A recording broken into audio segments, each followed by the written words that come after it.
Beloved, let us begin where the Master began, with a correction so simple that the mind will try to run past it, and yet so profound that all healing follows it as sunrise follows night. You do not live in a body. Stop. You do not live in a body. Consciousness lives the body, as a musician lives an instrument, as the breath lives a flute. The hand does not play the piano. The unseen intent, the living awareness, moves through it. In him we live and move and have our being. As long as you say, I am the body, you have already addressed your mail to the wrong house, and then mourned that peace did not arrive. The first healing is not of the body, it is correcting the address of I. Do you see the practical cost of this mistake? If you take up residence in flesh, then fear becomes logical. Of course, you fear if you are skin, you can be cut. If you are bone, you can be broken. If you are time, you must be spent. Identify as the calendar, and every birthday is a verdict. Identify as sensation, and every symptom is a subpoena. Then you look at a line on a report and say, this is me. And so you submit to a court that has no jurisdiction over what you are. Which of you, by taking thought, can add 1 cubit to his stature? If by taking thought you cannot add a cubit, by taking fear you cannot lose one either. But as long as I is misaddressed to flesh, both fear and hope will ride you like overlords. Let me be very firm in your understanding of your own inadequacy. Personal ownership is the first illusion to drop.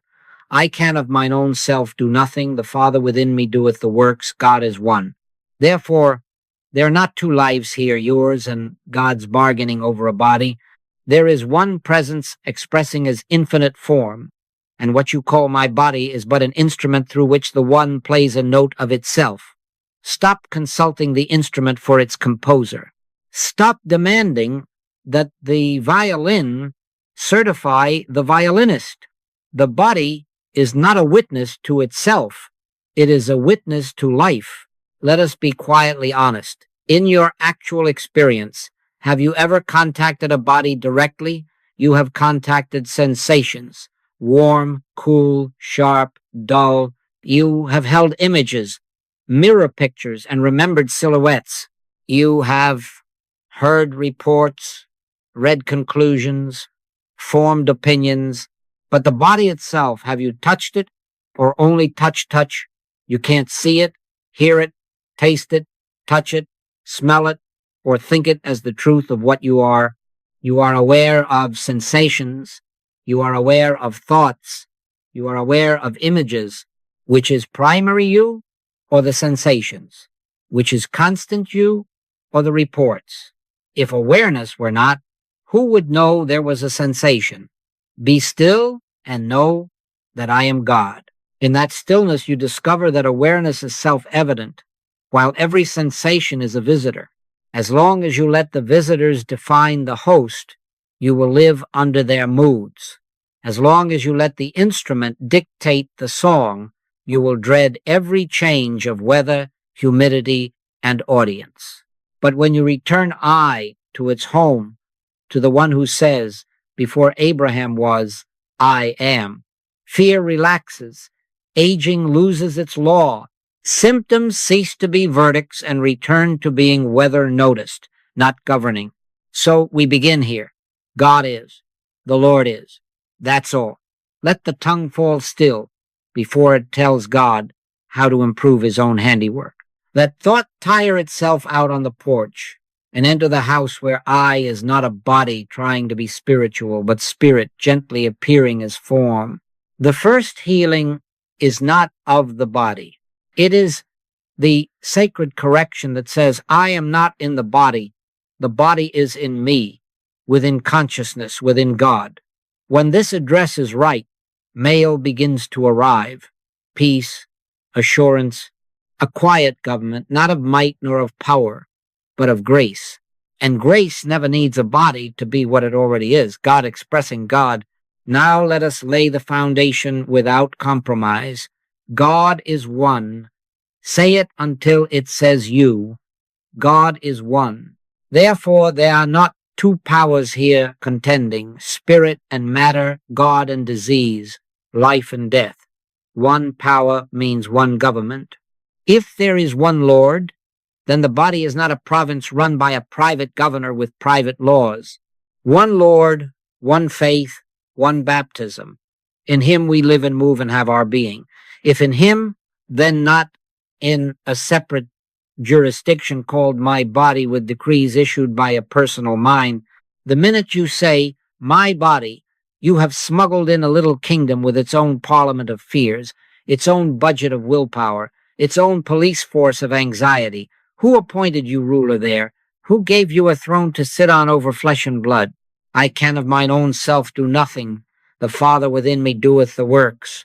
Be very firm in your understanding of your own inadequacy to govern.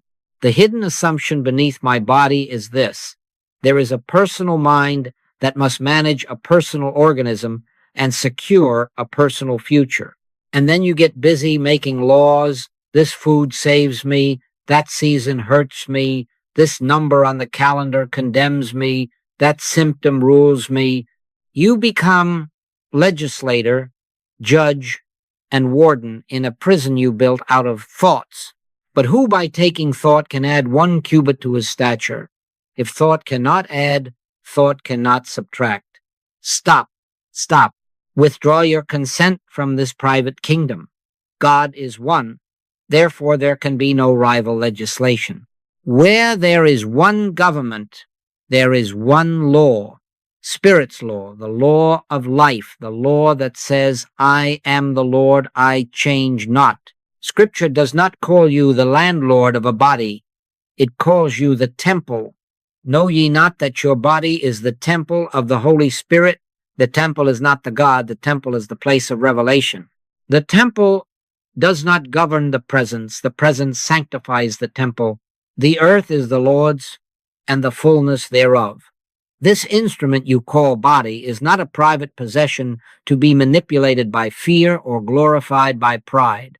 It is a holy place in which God appears as function, as grace, as movement, and because it is temple, it stands under divine government, not personal ownership.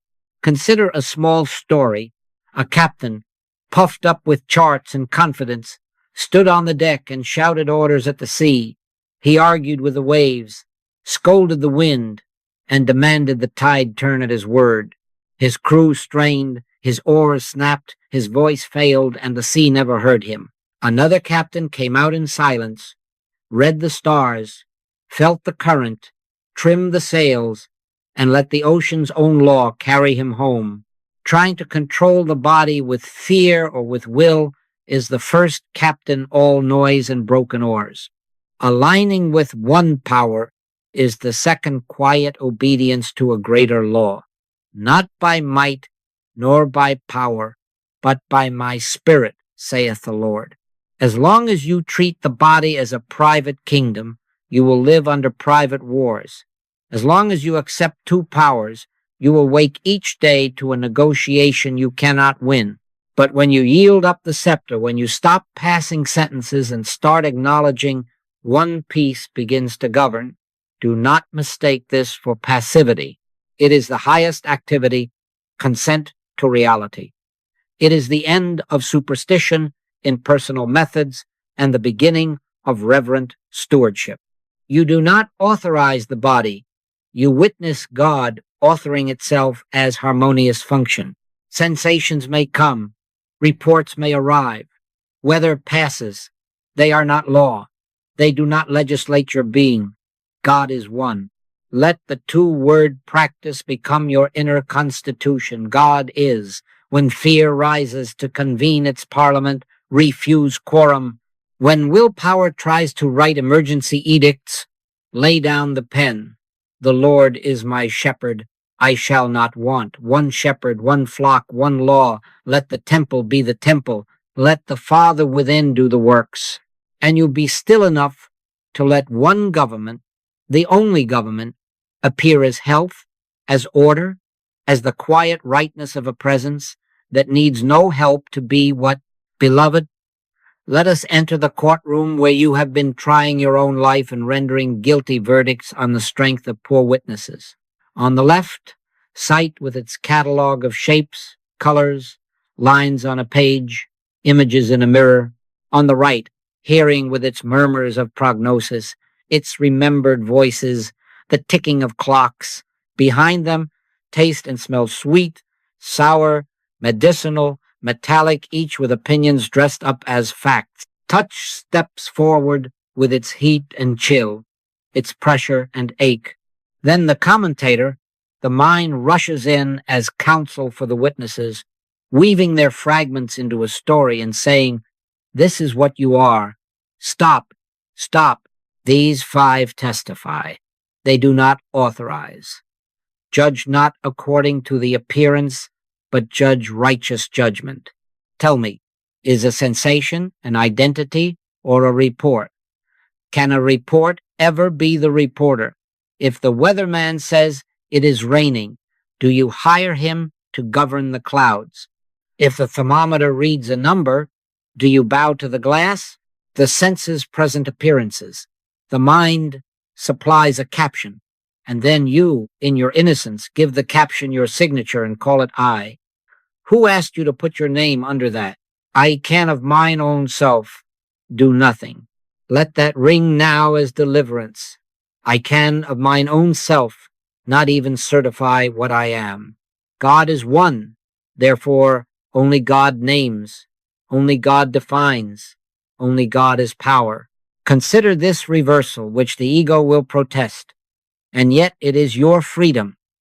The senses do not reveal reality, they reveal the current state of belief about reality. The lens colors the landscape. If the lens is fear, you will see threat. If the lens is age belief, you will see decline.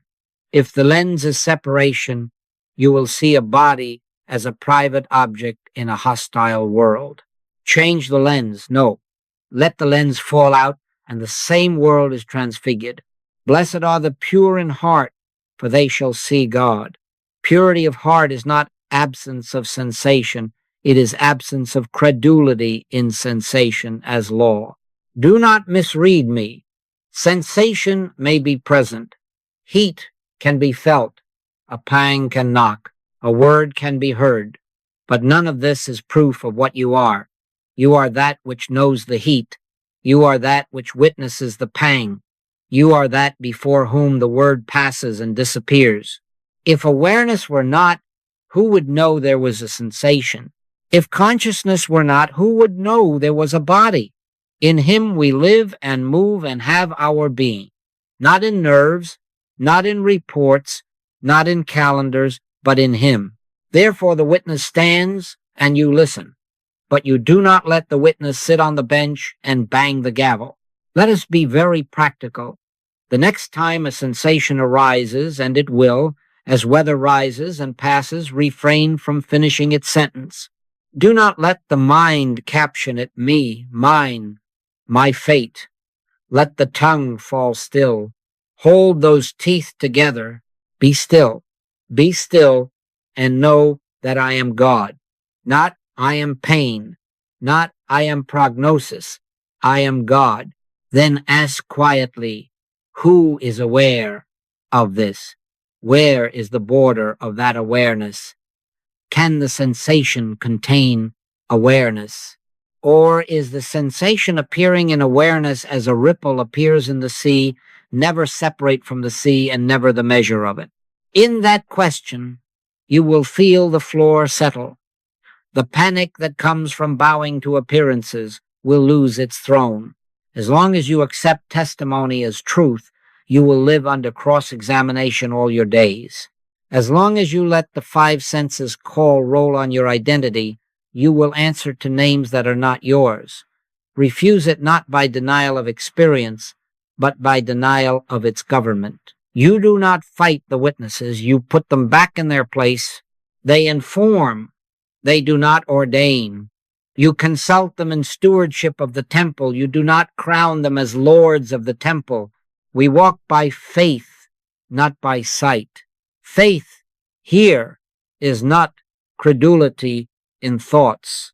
Faith is resting in the unseen isness of God until appearances yield a presence and peace appears as law. Hear the Master, my peace I give unto you, not as the world giveth give I unto you. The world gives by sensation and takes away by sensation. Peace given of God is not sensation, it is government. When that government is acknowledged as one, the tribunal dissolves, the gavel falls silent, and the witnesses take their seats. Sensation may be present, yes, but it is never proof of what you are. God is, the Lord is, that's all. Beloved, having put the witnesses back in their seats, do not now appoint the mind as a new judge and call it spiritual, knowing the sentence, I am consciousness, is not yet living as it. That is the letter. The letter killeth, but the spirit giveth life. The letter points, the spirit is the seeing. The letter says, you are not the body. The spirit is the felt fact before which the urge to argue disappears. The letter arranges phrases, the spirit silences the arranger. Be very firm in your understanding of your own inadequacy to leap from concept to reality by will. I can of mine own self do nothing. The Father within me doeth the works. As long as you believe there is power in a good thought, you are far from the kingdom.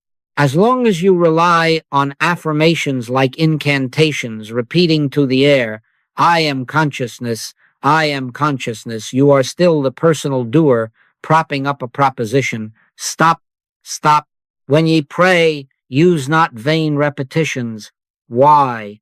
Because prayer is not the attempt to move God or improve God's universe. Prayer is communion receptivity to the presence that already constitutes your life. Your Father knoweth what things ye have need of before ye ask him.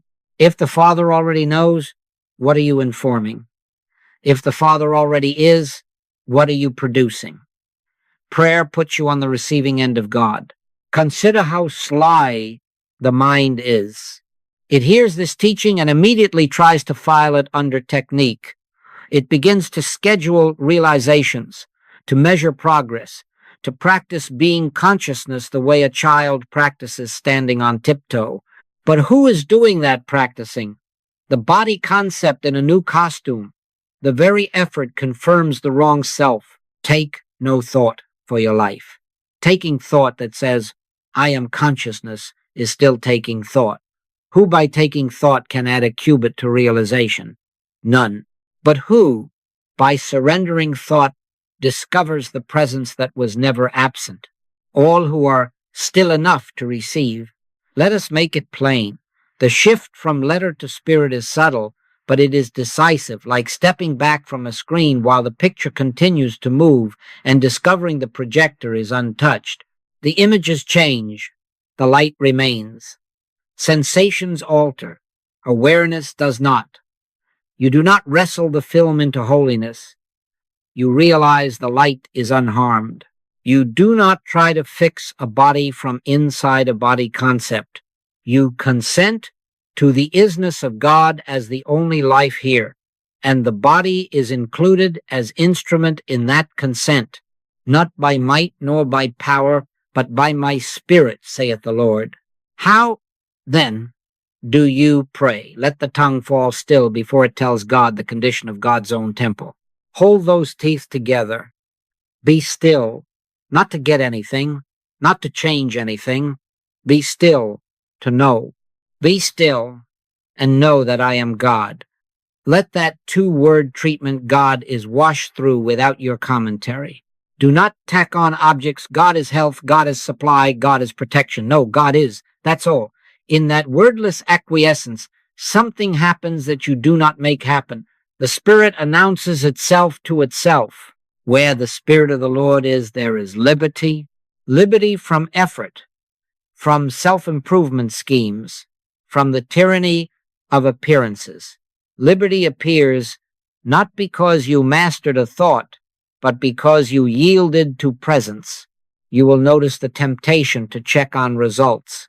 That is the mind returning to the screen to scrape at shifting images. Refuse it gently, without strain. Step back again. Rest where the projector is, within as awareness, under one government. Let the prayer be this: Father, here I am. I can of mine own self do nothing. Let me feel thy presence. Then say no more. Remain. Acquaint now thyself with him and be at peace. Not a peace you make, a peace that is. The world gives by sensation and takes by sensation. Spirit gives by being, and what God gives, God is.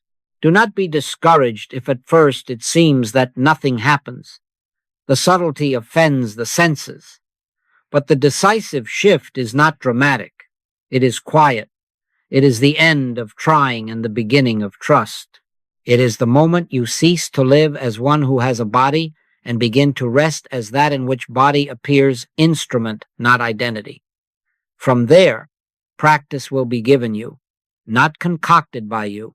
You will find yourself naturally letting the body be experienced, not inhabited, and you will know the difference because fear will not be on the throne. God is one. God is, that is the Spirit. Let it live you. Let us do this now. Not tomorrow, now. Let the tongue relax, let it fall from its post of guard and commentary. Close the argument, you will not win it. Hold those teeth together. Be still. Not to get, not to prove, to know. Be still and know that I am God. Allow the eyes to soften, even close, as if the world were tilting you inward. Let the shoulders drop. Let the belly be easy. You do not do this by might nor by power. Let it be done unto you. Without changing anything, notice the simple facts. The weight of the body resting on chair or cushion. The contact of cloth on skin.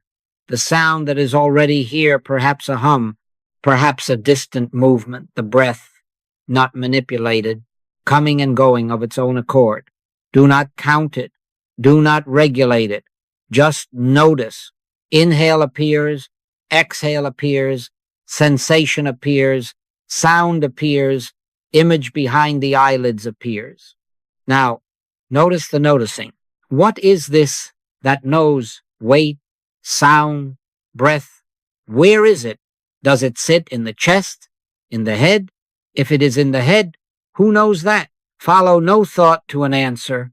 Let the question do its quiet work. Let the simple mantram rise without lips, not as words to say, but as the fact that precedes saying, God is. Just that, God is.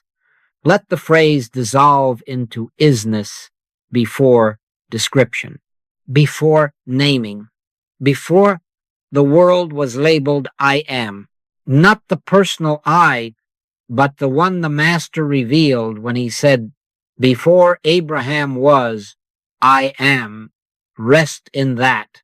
If the mind runs to add, God is health, God is safety, stop. Stop.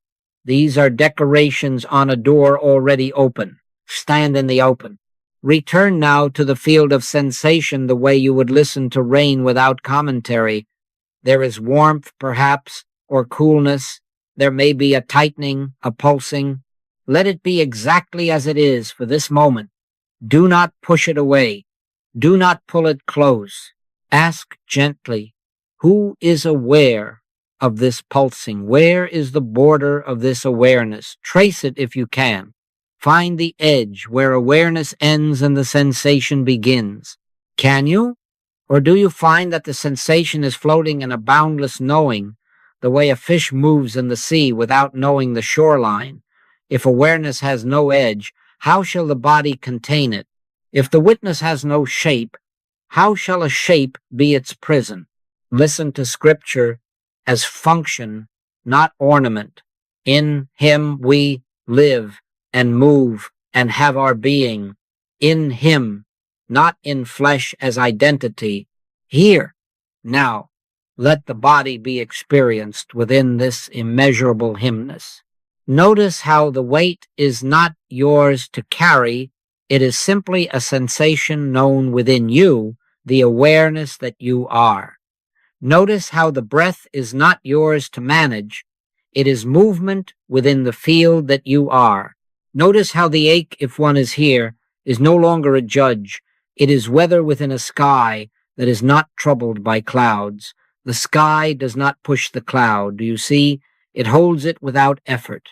Where the Spirit of the Lord is, there is liberty. Liberty from being the inmate of sensation. Liberty to be that in which sensation appears. Let the personal doer retire for these few breaths. Whisper inwardly, not to start something, but to end something. Father, here I am. I can of mine own self do nothing. Let me feel thy presence. Then say no more. Remain. In this remaining, the distinction becomes felt, not thought. The body is an instrument within consciousness, not the container of it. You do not live in the body any more than music lives in the violin. Music lives the violin. Consciousness lives the body. God is one. Therefore, there is no second life here trying to get into you. There is one appearing as you. Gently, as you sit, open the field a little wider. Include the room as sensation, the sounds as movement in this same awareness. Is there any point where awareness stops and the room begins? Or is it all within, the within that has no circumference? The kingdom of God is within you. Let that sentence become your felt geography. Within does not mean inside of a rib cage. It means within awareness itself. Here, the body is holy as temple, useful as instrument, but it is not Lord. It serves. It does not rule. When thoughts arise to check progress, smile inwardly and return to the two words, not as thought, but as rest. God is. No hurry. No result to inspect. No condition to fix. Simply this. Rest as that which knows. In a few moments, when you open the eyes, do not leave this standpoint. Let the eyes open within it. Walk within it. Eat within it. Meet sensation as weather. Meet reports as testimony. But let none of it appoint you. Your appointment is already given. Oneness. As long as God is, you are, and the body, felt rightly, is the instrument of that I am. Beloved, now we come to the crux, and it will not flatter the personal mind. Be very firm in your understanding of your own inadequacy. I can of mine own self do nothing. The Father within me doeth the works. That is not humility as etiquette. It is the architecture of reality. God is one. If God is one, there is no second will here to make harmony. No private healer stationed inside a skull trying to repair God's universe. The very moment you take up the tools to heal a body as a personal project, you have enthroned the wrong I. You have quietly said, I am the doer. I am the fixer. I will add a cubit by thought. I will change an outcome by effort. Who, by taking thought, can add 1 cubit to his stature? Not you, not I, not any person who calls himself healer. The Father within doeth the works. Do you see the trap? It wears a religious coat. It quotes phrases. It says its prayers in the grammar of spirit, and yet the engine remains the same. Control. Control is still fear dressed for Sunday. You can tell by the strain. You can tell by the urgency under the words, if I do this right, I will make harmony appear. Stop. Stop. Harmony does not appear by might or by power. Not by might, nor by power, but by my spirit, saith the Lord. As long as you believe there is power in a good thought, you are far from the kingdom. Thought is not power. God is power. God is one. Therefore, every effort that begins with a personal I is but another turn of the screw that tightens fear. The doer is the tension. reframe this entirely, and be free. You are not the healer of a body. You are the place where divine harmony is recognized. You are the transparency through which grace announces itself to itself. It is the Father that dwelleth in me. He doeth the works. The Master did not say, I have a technique. He said, I can of mine own self do nothing. When you stand in that, you cease to be a mechanic and become a witness. The body returns to its rightful status as temple, not idol. Function is restored under government, not under a foreman with a whistle. And because God is one, the so-called patient, the practitioner, and God are not three parties at a healing table. They are one life recognized. Yes, I know it feels unsafe to relinquish control. The nerves have been trained to equate grasping with living. But control was never power. It was only tension. Come unto me, all ye that labor and are heavy laden, and I will give you rest. Rest is not inertia. Rest is consent to isness. My grace is sufficient for thee. Sufficient without your supplement. Try this. When the reflex rises to fix, to improve, to wage war on a symptom, let your tongue fall still. Hold those teeth together. Be still. Do not inform God. Do not negotiate with a universe that does not bargain. Whisper only this, and then let the whisper end. Father, here I am. I can of mine own self do nothing. Let me feel thy presence. Then say no more. Remain. True prayer puts you on the receiving end of God. In that remaining, you will notice something unpurchased by effort. A quiet appears, not as anesthesia, but as government. The urge to check subsides. The personal engineer steps off the scaffold. Peace, be still, and the storm obeys. Not because you shouted louder than wind, but because you were not there as the one shouting. Where the Spirit of the Lord is, there is liberty. Liberty from being the fixer, liberty from being the one in peril, liberty from being the manager of outcomes. You are the awareness in which weather passes. You are not the weather. Make this practical. The next time a report arrives, or a stab of sensation, or a late night fear, notice the hand reaching for the toolbox. Refuse it, not by denial of experience, but by denial of its right to govern you. Sit down inside. Let the two words do their work without your embroidery. God is. Not God is health, not God is a result. God is. Stay until the breath that was panting becomes simple again, until the mind that was bargaining runs out of coins. Do not measure, do not peek at the clock. Consent. In that consent, the false doer disappears into its nothingness, and what remains is grace, spontaneous, uncaused by you, sufficient. Beloved, the revelation is as simple as it is exacting. The moment you stop being the doer, you become receptive to grace. As long as you do, God waits. As soon as you are still, God is. And where God is consciously known to be the only power, harmony appears as law. Beloved, let us be very plain now, for this is the place where many stumble. We are not here to make claims for or against bodies. We are not promising outcomes. We are not bargaining with sensation. This is not a technique to change matter. It is a standpoint in which fear loses its throne. We are dealing with government. Who or what is law here? God is one. Therefore, we address not the condition, but the authority you give to the condition in your own consciousness. Judge not according to the appearance, but judge righteous judgment.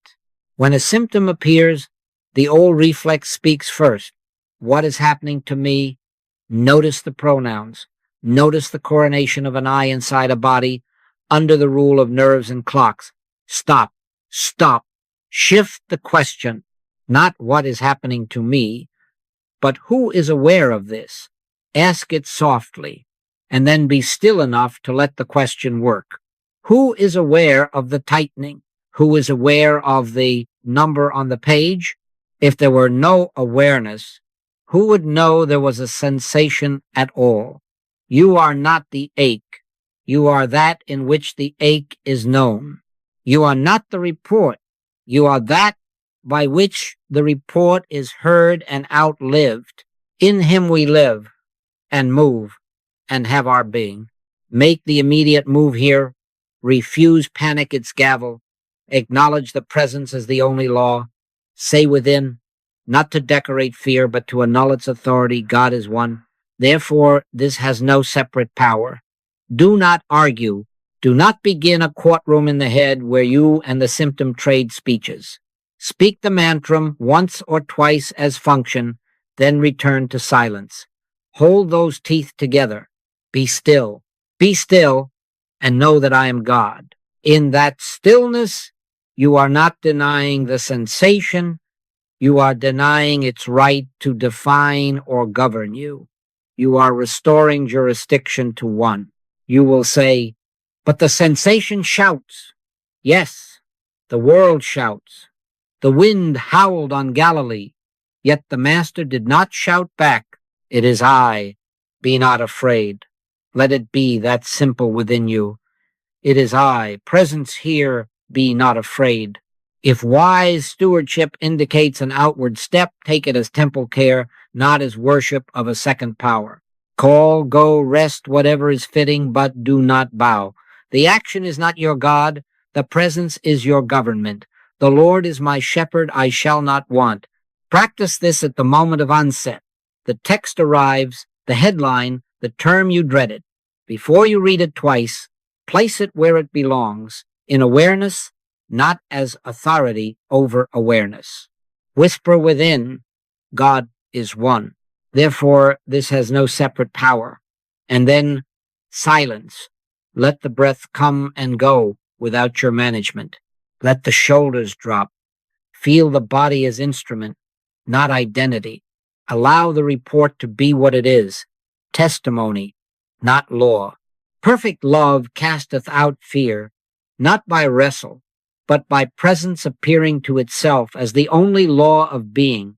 This is not stoicism. This is not denial. It is fidelity to reality.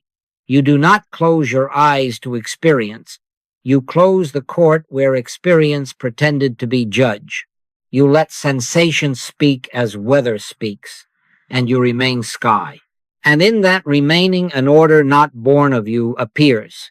Sometimes it appears as quiet in the midst of the same sensations, sometimes as changed sensation, sometimes as a wisdom to act. The form is not your concern. The government is, not by might nor by power, but by my spirit, saith the Lord. Carry this into the small hours, when the night invents stories and the heart drums its old alarms. Do not measure how long you have sat. Do not negotiate. Let your tongue fall still. God is one. Therefore, this has no separate power. Say it once and stop. Remain. Acquaint now thyself with him and be at peace. You will find that fear without claims dissolves. Illness without claims loses the right to name you.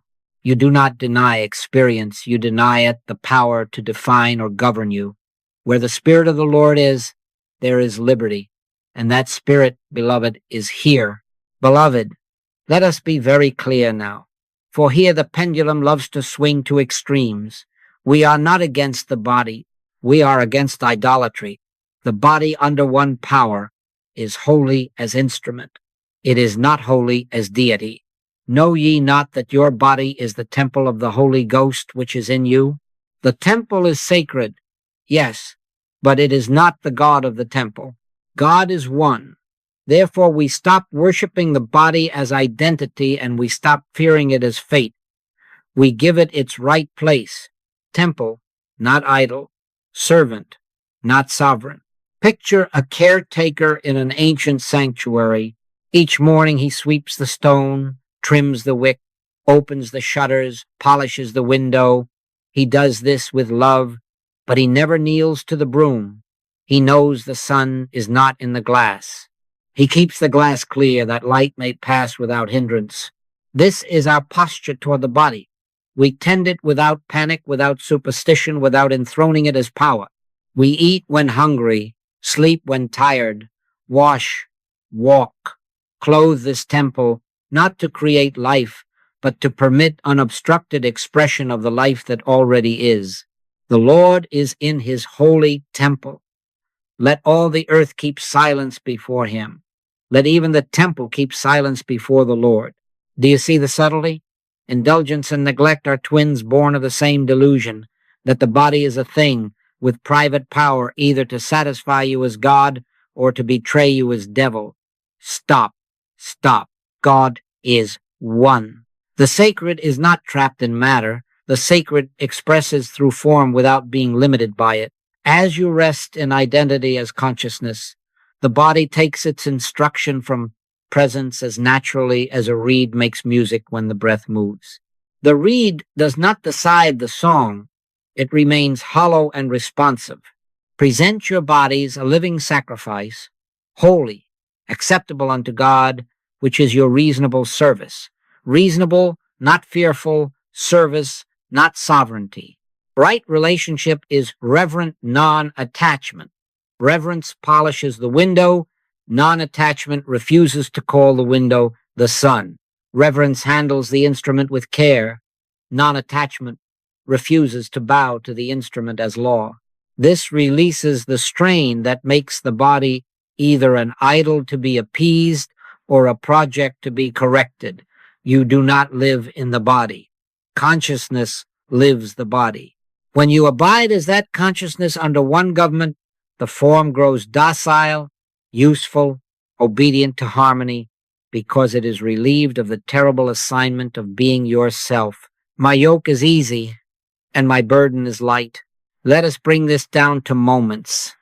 You step to the table, pause, not with a rule, but with a recognition.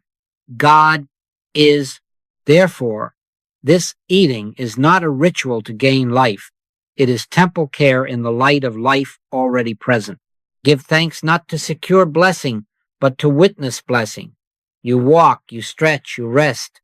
You do not measure with fear. You do not bargain with days. If counsel is required, medicine or movement, take it as the caretaker takes a cloth to the pain.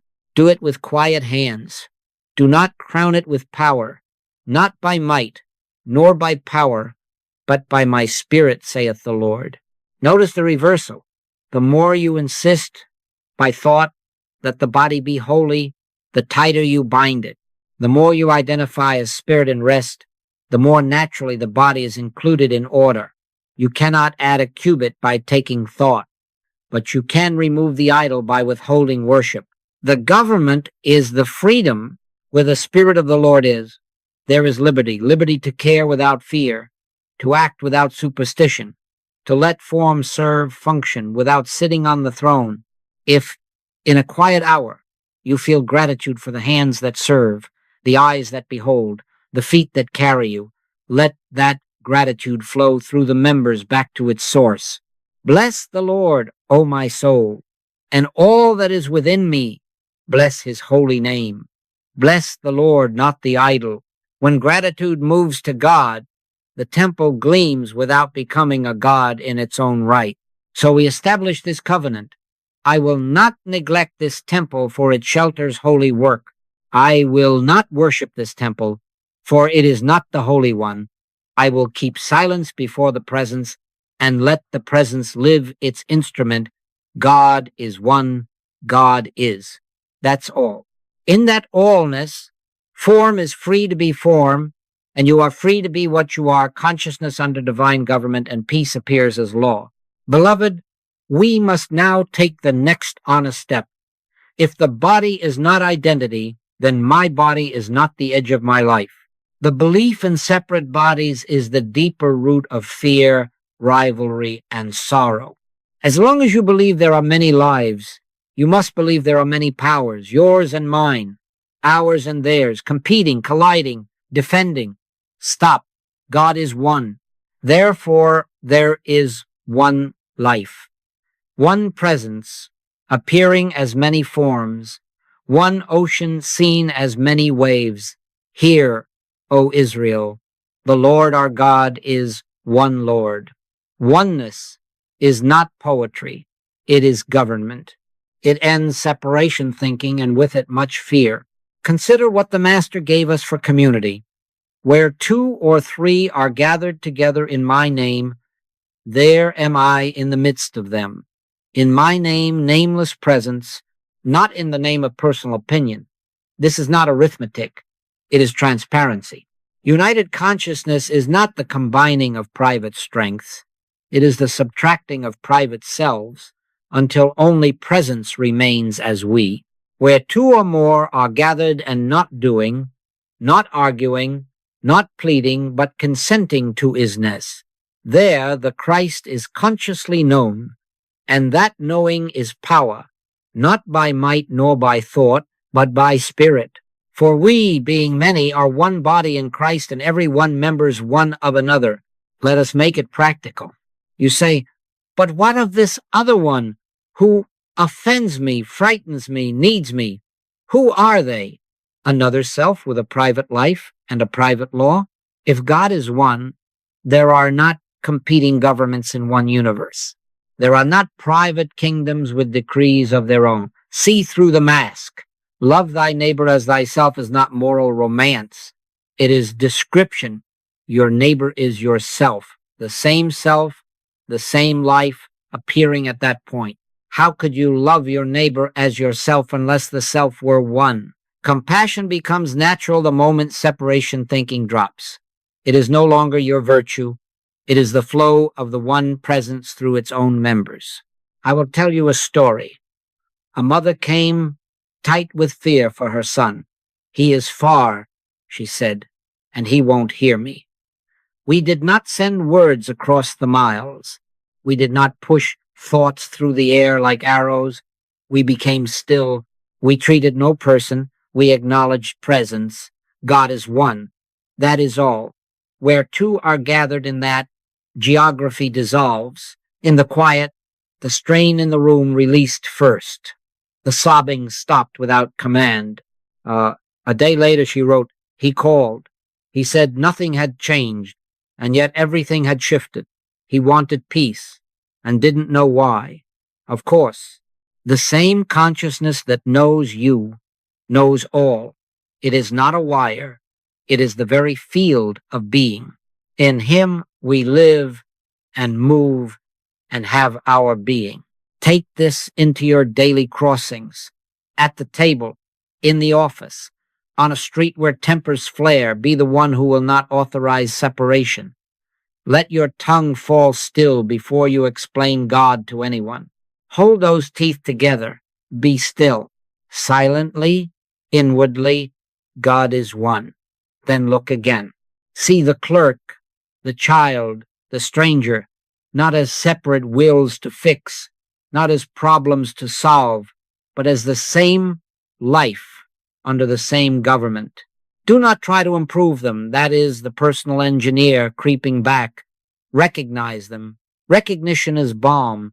It frees you from the burden of being their savior and frees them from the insult of being your project. It is the Father that dwelleth in me. He doeth the works. This does not breed passivity. It births right action without strain. Sometimes you will speak. Sometimes you will be silent. Sometimes you will walk away. Sometimes you will embrace. The form is not your authority. The government is. And because government is one, grace can use any form without your fear. Remember the promise that anchors a city. If there be 10 righteous, 10 who stand in oneness, the whole city is spared. Believe me, there are 10 righteous in every gathering where you consent to oneness. Where the Spirit of the Lord is, there is liberty. Liberty from the loneliness of being a separated one among separated ones. Liberty from the war of wills. Liberty to live as transparency for the one who is already all. Practice this now and often. Before the meeting, before the call, before you read the headlines, stop. Acquaint now thyself with him and be at peace. Say once, God is one, then remain. Let faces and names arise within that field, not outside it. See the single light behind the many panes. In that seeing, enmity withers, and help appears as wisdom, as timing, as tenderness, as order by grace, not by your management. Oneness is not poetry, it is the end of separation thinking. And with it, beloved, much fear is finished. As long as God is, I am, as that same life that knows you, knows all. Now comes the plain rule, and it is kindly, and it is firm. Several times a day, stop, not to think, not to affirm, not to build a mood. Stop. Let your tongue fall still. Hold those teeth together. Be still and know that I am God. Let the two words arise as function, not as chant. God is. Say it once, perhaps twice, as you would open a window. Then do not decorate the opening. Remain in the air that enters. Let silence be prayer. Let presence be prayer. True prayer puts you on the receiving end of God. Make it simple and make it consistent. Upon waking, before you reach for the body, to ask, how am I today? Reach for presence. God is. Then lie there 1 minute with no project. At the threshold of every meal, not as a ritual to earn blessing, but as a recognition that life already is. Pause. God is. Before you look at headlines, pause. God is. When you touch a doorknob, when the phone rings, when you sit in the car and the engine turns, when you lay your head on the pillow, use these ordinary bells as calls to stillness. Do not worship the bell. Do not make a superstition of the schedule. We are not training the clock. We are consenting to government. Pray without ceasing does not mean endlessly speaking. It means habitually returning to isness until it becomes the place you live without effort. Name the old habit so you can refuse it without drama. The reflex is this: the body as barometer of being. A tightening, check. A twinge, check. A mirror, a scale, a number, check. And then a verdict: I am well, I am not well. I am safe, I am in danger. Stop, stop. Who by taking thought can add a cubit? Who by inspection can become identity? When you notice the hand reaching for that verdict, let it fall open. Be still. Whisper once, God is one. Therefore, there is no second power here to judge me. Then say no more. Surrender the courtroom. In quietness and in confidence shall be your strength. Guard against vain repetitions.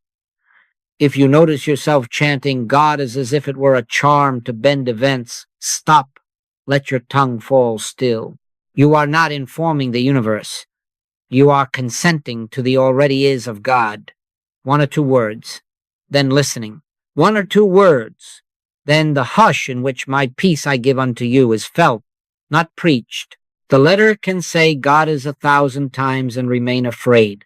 The spirit hears God is once and rests. How shall you measure progress? Not by fireworks, not by tingles, not by visions, not by hours accumulated on a practice chart. Measure by peace. Measure by the lessening of the compulsion to manage, to explain, to fear. When the same old report arrives and you find, to your surprise, that you can sit 2 breaths before reacting, that is progress. When the impulse to fix softens into the willingness to be still, that is progress. When you forget to check the body every hour to see if you are safe, because safety is no longer sought in sensation, that is progress. Acquaint now thyself with him and be at peace. Peace, not performance, is the sign. Do not scold yourself if you forget. The moment you remember is on time. Return. God is.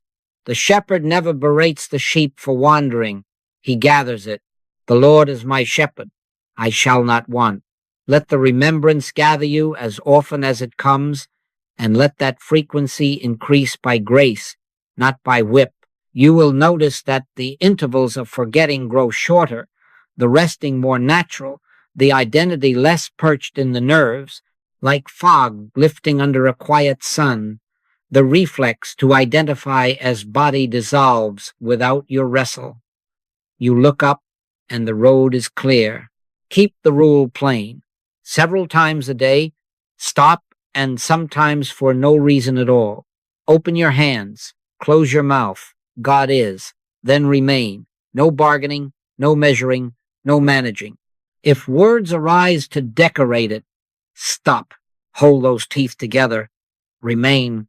Let the presence reveal that you are not in the body as tenant, but you are the awareness in which the body is known and served. As this becomes habit, you will find that decisions come easier. Care for the temple becomes gentle and exact without fear, and fear itself has fewer places to sit. Consistency in stillness retrains identity from body reflex to consciousness rest. This is not a sprint. It is a way. Day by day, the government of one becomes the reflex, and peace appears as law. God is. The Lord is. That's all. And in that allness, beloved, the body quietly returns to its post as instrument, while you live from the only home you ever had, the I that is I am. Beloved, let us close the circle not by ending anything, but by acknowledging what has always been. You are not living in a body. Consciousness, under the one divine presence, lives the body as instrument. That is the identity flip. Stop looking out from flesh and begin resting as the awareness in which flesh appears and serves. God is one. Therefore, there is no private kingdom inside your ribs to govern you apart from God, and there is no foreign government outside to threaten you apart from God. As long as God is, I am. Not I the nerves, not I the manager, but the I that is I am. In him we live and move and have our being. The body is included in that being as a servant. It is not the throne. Return with me to the axis of the Master, for all true religion hangs here. I can of mine own self do nothing. It is the Father that dwelleth in me. He doeth the works. That is not poetry. That is government. When you consent to this, strain ceases to be your God. Harmony is not engineered. It is revealed, not by might nor by power, but by my spirit, saith the Lord. As long as you believe there is power in a good thought, you are far from the kingdom. Thought is not power. God is power. God is one. Therefore, rest is not laziness. Rest is lawful. Grace does the work. You witness the work of grace, and the witness is peace. Freedom, then, is not a future prize. Freedom begins the instant you rest as consciousness and let divine government be the only power. At that instant, the idol slips from its pedestal. The body is relieved of pretending to be you. It gladly returns to its task temple, not idol, reed, not breath, instrument, not player. Where the Spirit of the Lord is, there is liberty. Liberty from the personal doer. Liberty from bargaining prayer. Liberty from the courtroom of sensation. You will find that in the same world, without a change of scenery, a new order quietly appears. Decisions grow simple. Care becomes gentle and exact. Fear finds fewer chairs. Let us seal this with an inward benediction. Be still and know that I am God. Not know about, know. You cannot see it, hear it, taste it, touch it, smell it, or think it. You can only consent and be. Let your tongue fall still. Hold those teeth together. God is. The Lord is. That's all. My peace I give unto you, not as the world giveth. Receive, do not perform. Let the hush announce to itself that it alone is law. In that hush, Hear the shepherd's tread inside your own heart. It is I. Be not afraid. And now, take this as a plain practice for tonight. When fear rises at the bedside, in the window of the small hours, at the ping of a report, do not negotiate. Stop. Stop. Refuse the old courted session. Whisper once, God is one. Therefore this has no separate power. Say no more. Remain. Let the breath come and go without your governance. Feel the body as a violin resting in its case within you, awaiting the player. Do not grab the bow. Yield. If action is required, it will come as instruction without strain.